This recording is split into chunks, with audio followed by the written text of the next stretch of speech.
Hai hai, Shalom. Kembali kita bertemu dalam pembacaan dan perenungan firman Tuhan yang menjadi bahan khotbah di hari Minggu tanggal 7 Maret 2021. Mari kita mulai dengan doa. Terima kasih Tuhan Yesus, dipuji dimuliakanlah Engkau, Sang Pemilik kehidupan kami, Tuhan dan Juru Selamat kami yang hidup.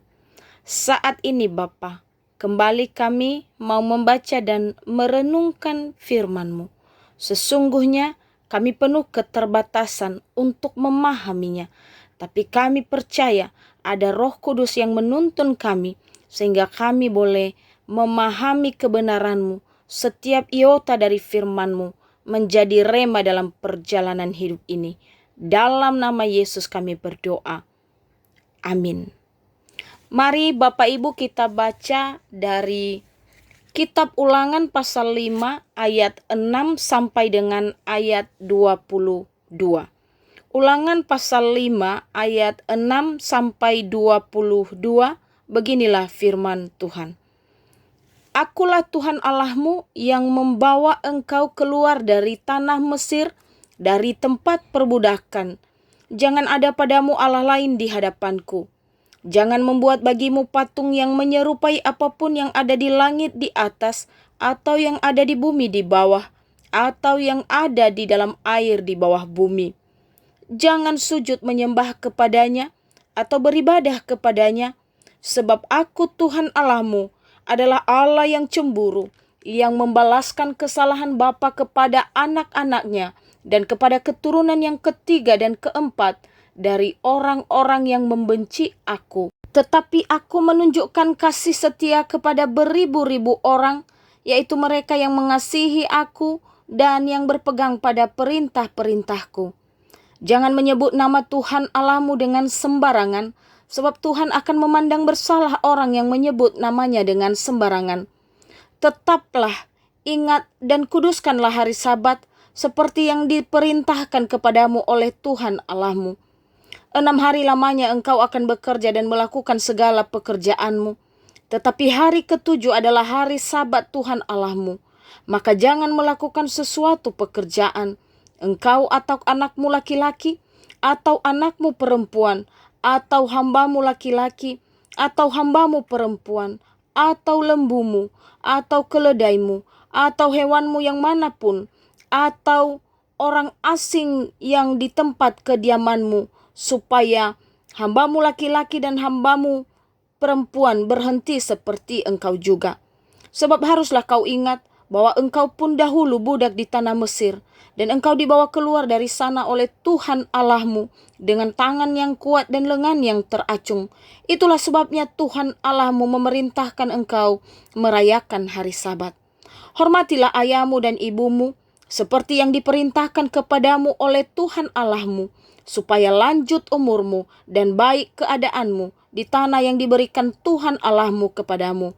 Jangan membunuh, jangan berzina, jangan mencuri, jangan mengucapkan saksi dusta tentang sesamamu, jangan mengingini istri sesamamu, dan jangan menghasratkan rumahnya, atau ladangnya, atau hambanya laki-laki atau hambanya perempuan, atau lembunya, atau keledainya, atau apapun yang dipunyai sesamamu. Firman itulah yang diucapkan Tuhan kepada seluruh jemaahmu dengan suara nyaring di gunung, dari tengah-tengah api, awan dan kegelapan, dan tidak ditambahkannya apa-apa lagi. Ditulisnya semuanya pada 2 loh batu, lalu diberikannya kepadaku. Sedemikian jauh pembacaan firman Tuhan. Shalom. Hari ini firman Tuhan yang menjadi pembacaan dan perenungan kita berbicara tentang 10 hukum yang dikenal sebagai dekalog atau 10 firman, yang juga tertulis di dalam Keluaran pasal 20 ayat 1 sampai 17, dan diulangi dalam apa yang baru saja kita baca hari ini, Ulangan pasal 5 ayat 6 sampai 21. Isi dan maksudnya adalah Allah menempatkan diri serta menyatakan kemuliaannya selaku Allah Israel. Jikalau Keluaran pasal 20 berisi perjanjian di Sinai, di mana Allah memberikan perjanjian kepada Musa, yaitu 10 hukum yang menjadi pembacaan pertama dalam perikopen kita, Keluaran pasal 20 ayat 1 sampai 17, maka Ulangan 5 berisi pidato kedua Musa, berisi 10 hukum tersebut. Itu tercatat di dalam Ulangan pasal 5 ayat 6 sampai 21 yang menjadi perenungan kita hari ini, dan Ulangan pasal 5 ayat 22 sampai 33 adalah tanggapan umat Allah. Maka berbicara tentang perjanjian Tuhan dengan Israel, ada peraturan yang harus dipenuhi oleh bangsa Israel. Di mana kalau kita melihat dalam sejarah perjalanan bangsa Israel dan hubungan jatuh bangun dengan Tuhan, Tuhan selalu setia pada janji-janjinya. Sedangkan Israel sering sekali melanggar aturan-aturan dalam perjanjian itu. Oleh sebab itu, sebelum umat kesayangan Allah ini, umat pilihan Allah ini sampai di tanah perjanjian, yaitu tanah Kanaan, Tuhan menyampaikan semua aturan perjanjiannya untuk dipegang dan dilakukan dimanapun mereka berada. Ada pesan dalam 10 hukum yang dikenal sebagai Dekalog ini, yaitu Allah mengharapkan ketaatan dari umatnya. Oleh sebab itu, mari kita merenungkan firman Tuhan hari ini di bawah tema kasih kepada Allah. Bapak Ibu jemaat yang dikasihi dalam Kristus Yesus, bagaimanakah kasih kepada Allah yang diharapkan Allah sendiri dilakukan oleh bangsa Israel kepadanya, dan juga kita lakukan dalam perjalanan kita sebagai orang percaya di bumi ini? Yang pertama adalah hubungan manusia dengan Tuhan. Itu ada di ayat 6 sampai dengan ayat 15. Artinya hubungan vertikal manusia dengan Tuhan yang ia percaya dan ia sembah. Kita mulai dari ayat 6. Di ayat 6 ada kata, "Akulah Tuhan Allahmu." Dan kalimat ini merupakan proklamasi diri Tuhan, atau dengan kata lain bahwa Tuhan memproklamirkan dirinya kepada bangsa Israel melalui Musa, bahwa dialah Allah yang patut disembah oleh Israel, bahwa dia adalah Tuhan YHWH dan tidak ada yang lain. Dan berbicara tentang ini dalam konteks renungan kita pagi ini, Musa mau mengingatkan kembali bangsa Israel peristiwa-peristiwa besar kasih setia Tuhan selama 40 tahun terakhir, supaya Israel tidak melupakan dia. Hal ini merupakan penegasan sekaligus peringatan keras, karena bangsa Israel adalah bangsa yang tegar tengkuk dan mudah sekali digoyahkan. Bangsa Israel adalah bangsa yang gampang dipengaruhi, terutama dengan bangsa-bangsa sekitar mereka yang melakukan penyembahan berhala. Itulah sebabnya kalimat itu dilanjutkan dengan kalimat, "Yang membawa engkau keluar dari tanah Mesir, dari tempat perbudakan." Kurang lebih 450 tahun Israel berada di Mesir sebagai bangsa yang diperbudak, dan itu adalah merupakan penderitaan. Dan ketika bangsa Israel dibawa keluar dari Mesir menuju ke tanah perjanjian, ini merupakan klaim dengan alasan yang kuat dan tepat bahwa kesetiaan Tuhan terhadap bangsa Israel jelas telah terbukti. Keluarnya umat Israel dari Mesir sebagai bangsa yang diperbudak kurang lebih 450 tahun tidak lepas dari campur tangan Tuhan. Maka itulah sebabnya tidak hanya sampai di ayat 6. Disampaikan kepada umat Israel bahwa karena Tuhanlah yang membawa engkau dari Mesir keluar dari perbudakan, maka jangan ada padamu Allah lain di hadapanku. Tuhan adalah Allah yang pencemburu dan Dia amat sangat membenci penduaan atas dirinya. Itulah yang disampaikannya nanti di ayat 9. Jangan sujud menyembah kepadanya atau beribadah kepadanya, sebab aku Tuhan Allahmu adalah Allah yang cemburu. Sebagai kelanjutan dari ayat 8, jangan membuat bagimu patung yang menyerupai apapun. Jadi berbicara tentang Allah yang pencemburu ini, jelas bahwa Dia sangat amat membenci penduaan atas dirinya. Dia amat sangat membenci ketidaksetiaan dan pengkhianatan umat kepadanya. Kalau sudah berbicara tentang penduaan, ketidaksetiaan, pengkhianatan, maka sudah pasti ada pihak yang sangat tersakiti. Termasuk orang yang dikhianati, orang yang melihat pasangannya tidak setia, pasti merasa sedih dan sekaligus marah. Apalagi Tuhan jikalau umatnya mengkhianatinya. Ketika bangsa Israel lupa atau sengaja melupakan kasih setia Tuhan kepada mereka, maka Ia sangat murka. Itulah sebabnya kalau kita melihat dalam sejarahnya, bangsa Israel dibuat berputar-putar di padang gurun kurang lebih 40 tahun akibat ketidaksetiaan mereka kepada Tuhan. Godaan datang sedikit saja, lalu mereka lari. Masalah air, masalah makanan, masalah penyembahan berhala, dan lain sebagainya. Akibatnya, hanya Yosua dan Kaleb yang sampai ke tanah perjanjian. Bahkan Musa pun tidak sampai. Maka pada masa persiapan peralihan tampuk kepemimpinan dari Musa ke Yosua, dari generasi tua ke generasi muda, Musa sungguh-sungguh mengingatkan kembali tentang Tuhan dan kasih setianya sebagai bentuk persiapan bangsa Israel berinteraksi dengan bangsa-bangsa yang lain yang penuh dengan penyembahan berhala. Sebelum mereka sampai ke tanah perjanjian, yaitu tanah Kanaan.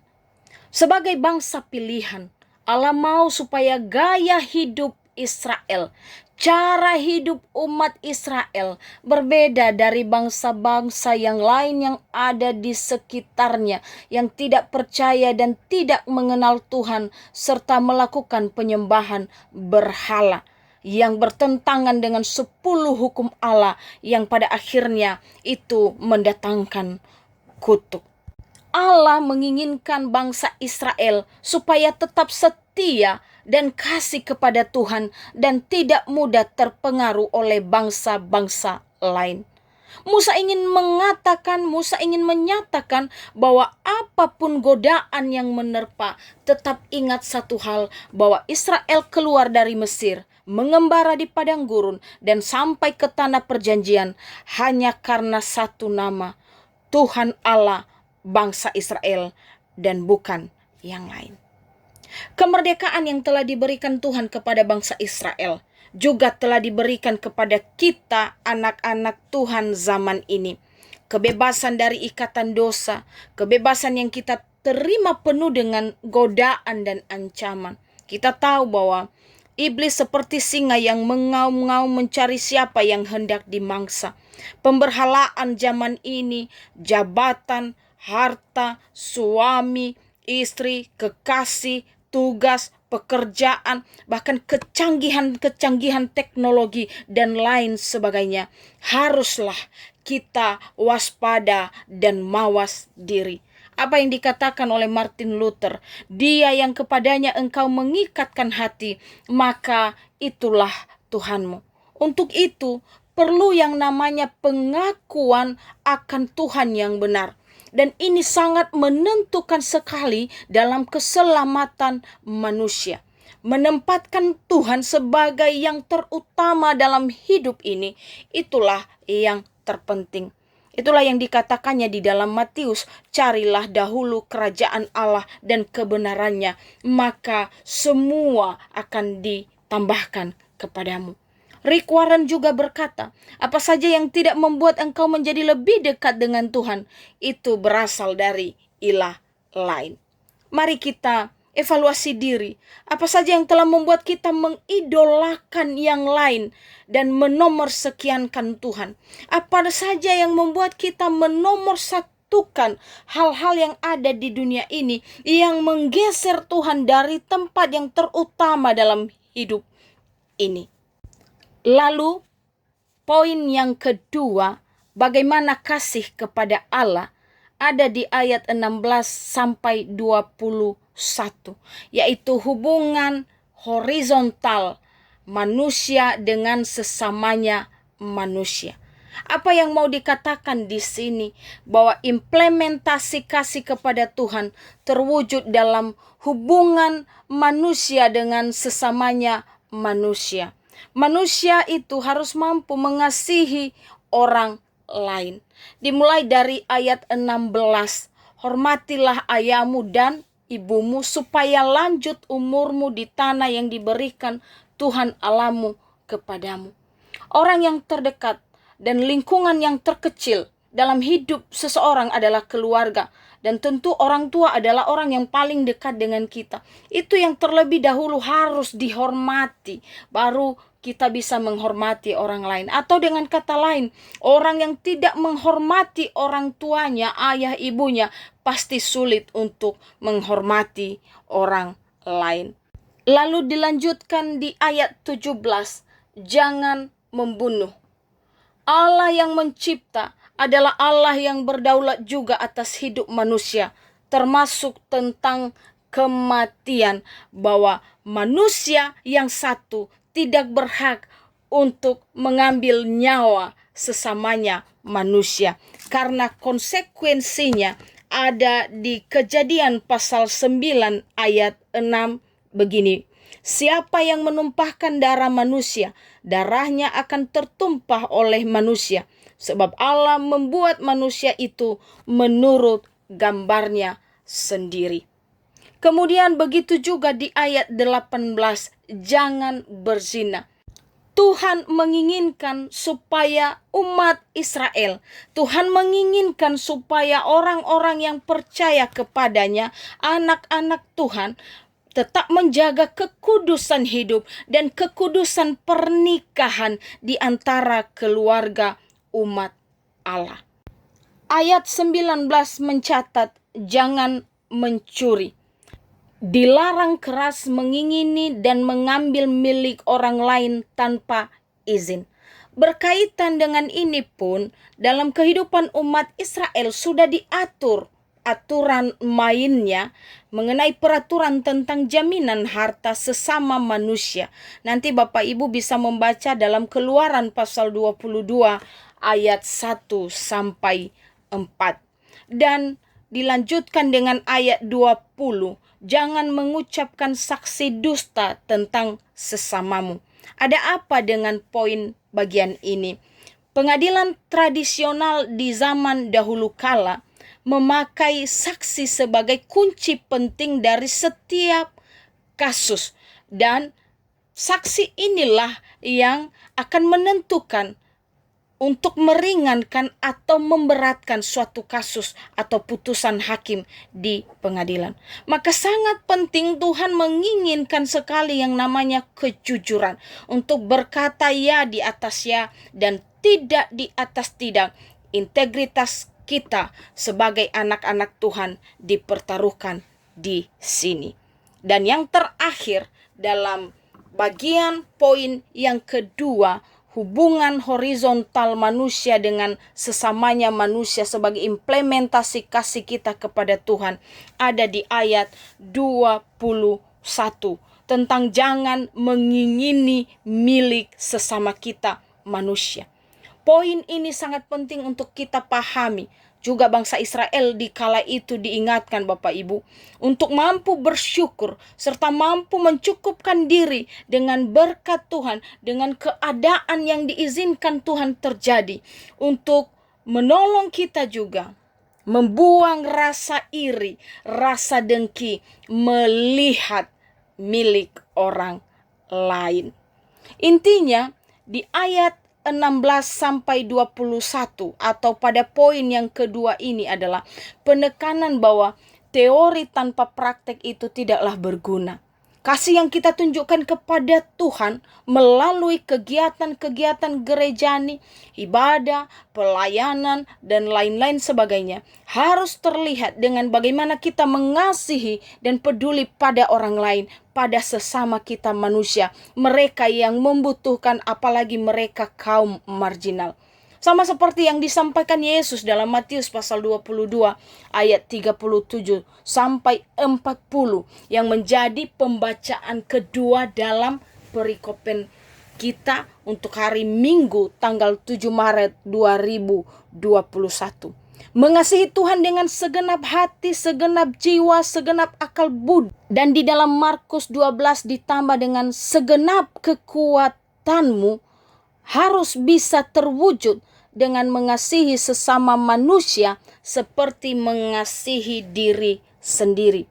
Kasih di sini adalah kasih agape, kasih yang tanpa syarat atau unconditional love.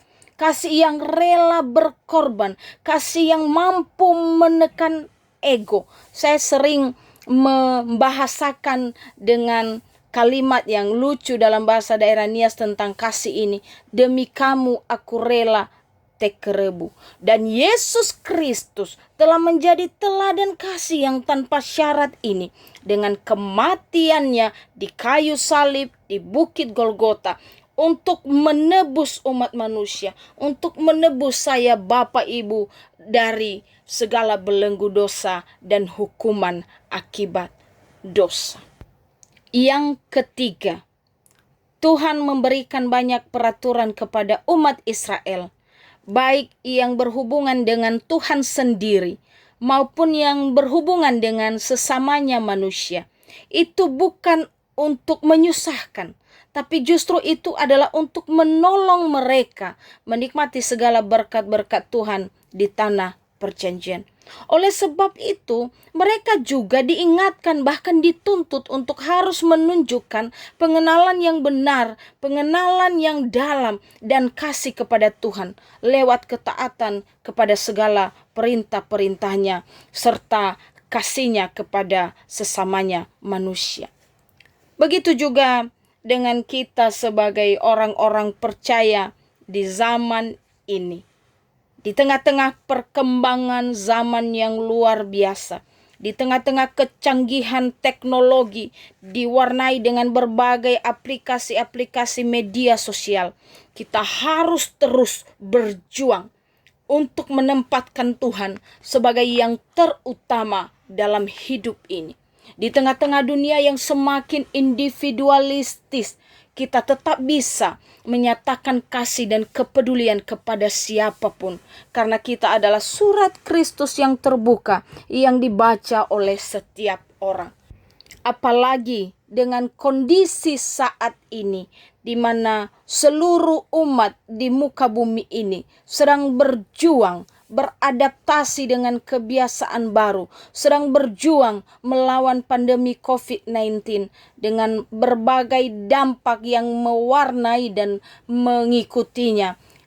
Tetap kita diingatkan bahwa kebergantungan kepada Allah adalah yang terpenting dan terutama di dalam hidup ini. Tuhan Yesus memberkati kita semua. Kita baca ayat hafalan dari Matius pasal 22 ayat 37.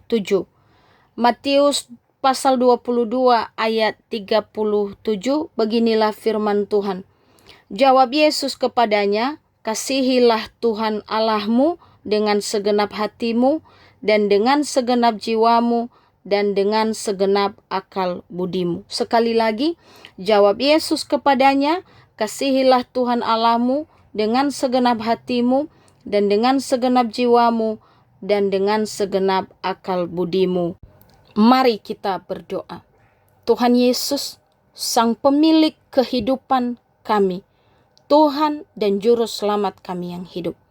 Kami sungguh bersyukur kami disegarkan dalam pendengaran firman-Mu kali ini. Dan biarlah kami terus belajar menjadikan Engkau yang terutama di dalam hidup ini. Dan sungguh Bapa, kami juga mampu mengaplikasikan kasih kami kepada Tuhan lewat kasih kami kepada sesama kami manusia. Kami tahu Tuhan kami tidak bisa melakukan itu tanpa pertolongan-Mu. Kami memohon tuntunan-Mu ya Roh Kudus. Dalam nama Yesus kami berdoa, jikalau ada saudara-saudari kami yang sedang mengikuti perenungan ini dan sedang berdoa bersama kami kali ini, bila mereka sedang dalam pergumulan, Tuhan menolong mereka. Bila mereka sedang dalam sakit penyakit, Tuhan menjamah dan menyembuhkan segala sakit penyakit mereka. Terima kasih Tuhan, inilah doa kami haturkan di dalam nama Yesus Kristus. Amin. Shalom. Yahovu.